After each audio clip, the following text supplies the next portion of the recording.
All right, we are looking for some good news, and with that, we're going over to Mike Eppel, and it comes in the form of gas prices. Good morning, Mike. Yeah, good morning, Melanie. If you've got to fill up the tank this morning, you're doing it at the lowest price of the year. $1.99 is the peak price in the GTA, and coming in this morning saw it actually below that to some extent already, as the price for gasoline has been reacting to what's been going on in the energy trade, with oil prices falling precipitously on world markets and nothing in the near term that would necessarily point to a quick solution to the oversupply markets for oil. Now, gas going into the weekend might be up by a penny this time tomorrow, but still, in many locales, it is now below $1 a liter later in the day.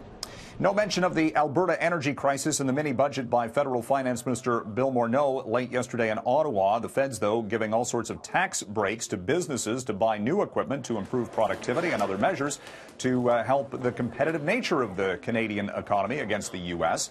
After the U.S., of course, cut taxes dramatically earlier this year. This is going to add, however, to the annual deficit, which will be well above $10 billion per year over at least the next 5 years' time.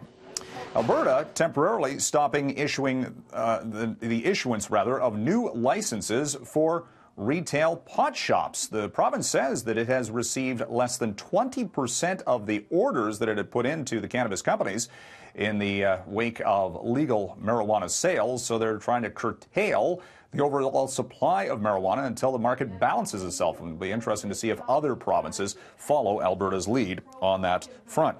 And Wall Street today gets a much-needed day off for U.S. Thanksgiving. Wall Street trades will be shut down, and over the course of the first 3 days of this week, the Dow Jones Industrial Average has dropped over 1,000 points, or about 4%. This is all in the wake of all of the volatility that we've seen in the technology space. Of course, Roger, later today, as Americans, many of them will be gathered around the Thanksgiving table. Or the some TV. Some will be on their phones and or already lining up to shop for Black Friday. A new trend, people paying others to be placeholders in line for stores.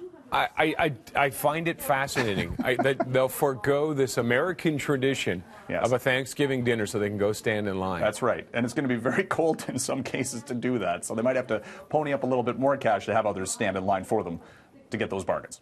I couldn't do it. Couldn't do it. No couldn't do it, thanks. Mike. All right. Thank you, sir. Thank you.